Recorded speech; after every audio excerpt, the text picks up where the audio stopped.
Hi everyone, here I am grooming. I thought that I was doing a very good job with my video. However, it stopped while I was working on this. I lost probably 10 minutes, but I have turned Geroffery around and perhaps I'll be able to give a little bit more information.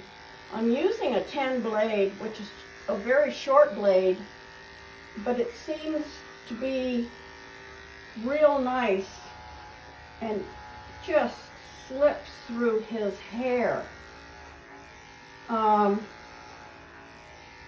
It takes about 3.5 to 4 hours to groom him. Obviously, all of this comes last, and stretching out all of his dreadlocks and of course trimming them so that they flow properly. We cut them much shorter a month or two ago because they were dragging on the ground. But let me cross over here so that I can get right here. You also need to always try and keep your wrist straight. I've had 7 hand surgeries and they work really well, but you've got to train yourself to use your elbow and your shoulder rather than bending your wrist, because you will hurt yourself. Later on, I'll clean all of this up once I get a perfect, or at least close to a perfect line where I have all of the angles that I need here. I wear a mask and a headlamp because there's so many areas that you just can't see no matter how much light you have in the room. But about 8 years ago, I got hair in my eye, and it took 4 different ophthalmologists to get that darn hair out. And it was a miserable thing, so I've always protected my eyes ever since. I am self-taught, had no training, but with poodles, you've got to be able to go with the grain of the hair, so that you have a flat, nice texture. Like I said, I'll get my lines with even a shorter 15 to trim all of this up so I get his lines as best I can. On both sides, of course, you've got to measure. I had just turned him around. His other side is pretty much groomed to the point I can at least see what I am doing. It's, here, lift your arm, please. Let me see. He's a good boy.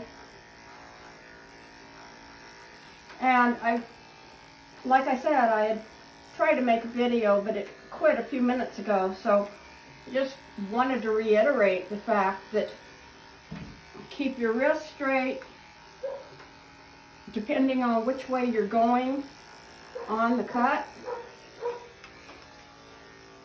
I am not real great with my right hand, but in some instances I have no choice. You can always touch it up later.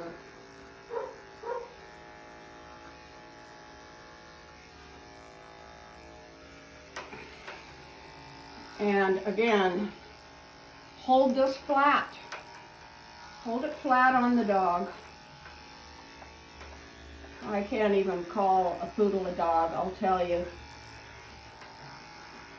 And they're just not dogs. Come on, stand up, please. Stand up, please. Thank you. Good boy. See, you can get your clippers growling because this hair is just enormously thick.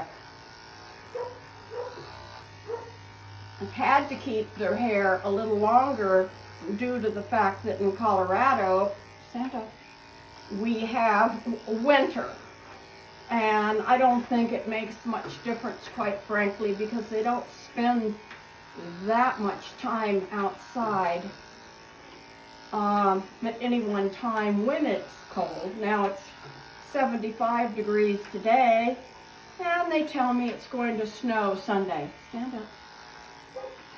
So I'll just finish this side off, and I hope that I've given you a little bit of information. Now, as I said before, I will do his whole body. You see how fine that is? Stand up. This way, because it evens it out. You think that you have it cut, but when you go this way up his back, it's very, very, very fine hair.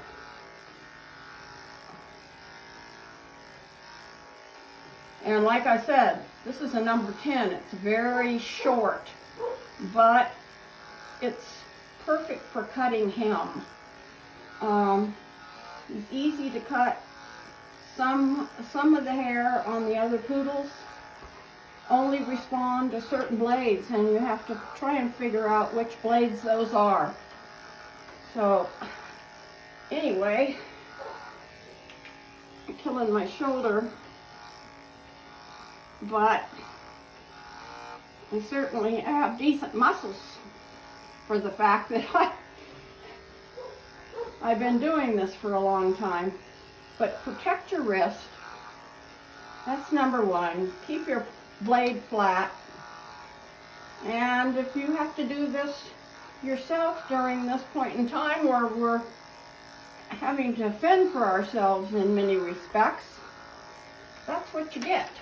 So I'll go now, and I appreciate you watching.